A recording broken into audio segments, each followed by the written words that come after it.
আদালতের কাঠগড়ায় বাকের ভাই ৩১ বছর আগের পর্দার সেই দৃশ্য সত্যি হলো বাস্তব জীবনে। হোটেল কর্মী হত্যা মামলায় আসাদুজ্জামান নূর মাথা নিচু করে এজলাসে দাঁড়িয়েছিলেন প্রায় ১ ঘন্টা। পর্দার বাকের ভাই থেকে রাজনীতির পথ চলার আসাদুজ্জামান নূরের গল্পটা জানাচ্ছেন মাসুদুর রহমান। আপনি একজন চমৎকার মানুষ।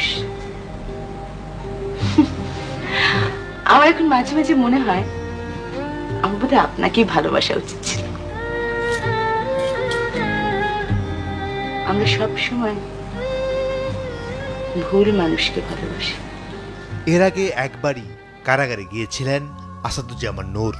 হুমায়ুন আহমেদের অমর সৃষ্টি কোথাও কেউ নেই নাটকের অমর চরিত্র বাকের ভাই রূপে। সেই চরিত্রই যেন বাস্তবে ফিরে এলো ৩১ বছর পর। হোটেল কর্মী সিয়াম হত্যা মামলায় ১ ঘন্টা ঢাকার সিএমএম আদালতের এজলাসে দাঁড়িয়ে চারপাশ দেখে পুরো সময়টাই চুপ থেকে মাটিতে তাকিয়েছিলেন আসাদুজ্জামান নূর। এত মানুষের ভিড়েও বাকের ভাইয়ের জীবনে যেন কোথাও কেউ নেই। শান্ত ভদ্র একটি যুবক, মুখের দাড়ি তাকে কি অসাধারণ মানিয়েছে। আজ থেকে ৩১ বছর আগে এই সেপ্টেম্বরেই ফাঁসির রায় হয় পর্দার বাকের ভাইয়ের। তৎকালীন প্রধানমন্ত্রী পর্যন্ত ফোন দিয়ে ফাঁসি ঠেকাতে অনুরোধ করেছিলেন, কিন্তু ঠেকানো যায়নি। ফাঁসির আগে মুনা বাকের ভাইয়ের হাত ধরতে চেয়েছিল, কিন্তু এদিন কেউই পাশে ছিল না বাকের ভাইয়ের।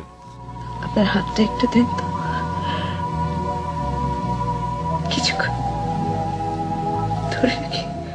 কর্মজীবনে যে জায়গায় হাত দিয়েছেন সেখানেই স্বর্ণ ফলিয়েছেন বাকের ভাই, কিন্তু রাজনীতিতে এসে নানা প্রশ্নে জড়িয়ে যান আসাদুজ্জামান নূর। নীলফামারী ২ থেকে একাধিকবার নির্বাচিত সংসদ সদস্য নূর হয়েছিলেন সংস্কৃতি মন্ত্রীও। রয়েছে তার গাড়িতে হামলার অভিযোগে ৬ জনকে ক্রসফায়ার দেওয়ার মতো গুরুতর অভিযোগও। আমি জেলে আছি বলে তো তুমি আজকে আমার কাছে আসলা, কত কিছু নিয়ে আস। আপনি এবার যখন এখান থেকে বেরিয়ে যাবেন তখন কি তখন আমি আপনাকে নিয়ে এই শহর থেকে অনেক দূরে চলে যাব।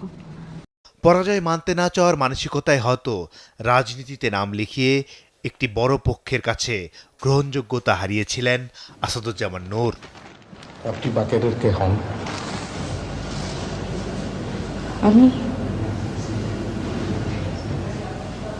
আমি কেউ না। একা থাকতে চাইতেন না আসাদুজ্জামান নূর, তবে আগামী কটা দিন হয়তো একাকিত্বের সেই ভয়কে সাথে নিয়েই কাটাতে হবে এই বর্ষিয়ান রাজনীতিবিদকে। মানুষের বাসে কয়দিন, ফট করে একদিন আজরাইল এসে বলবে চল বেটা যাই। শখে যদি মেটাতে না পারলাম তাহলে মানুষ হয়ে জন্মে আর কি লাভ। বাকের ভাই হয়তো শেষ হয়ে যাবেন না, আপাতত কারাগারে থাকবেন। জেল হাজত তো কোনো আমোদ ফুর্তির জায়গা না, কষ্ট তো থাকবেই। কষ্ট যেমন আছে আনন্দও আছে। সামনের অক্টোবরে ৭৮ বছরে পা রাখবেন আসাদুজ্জামান নূর। যদি এর মধ্যে জামিন না মেলে তবে জীবনের প্রথম কোনো জন্মদিন কারাগারে কাটাতে হবে সব্যসাচী এই অভিনেতাকে।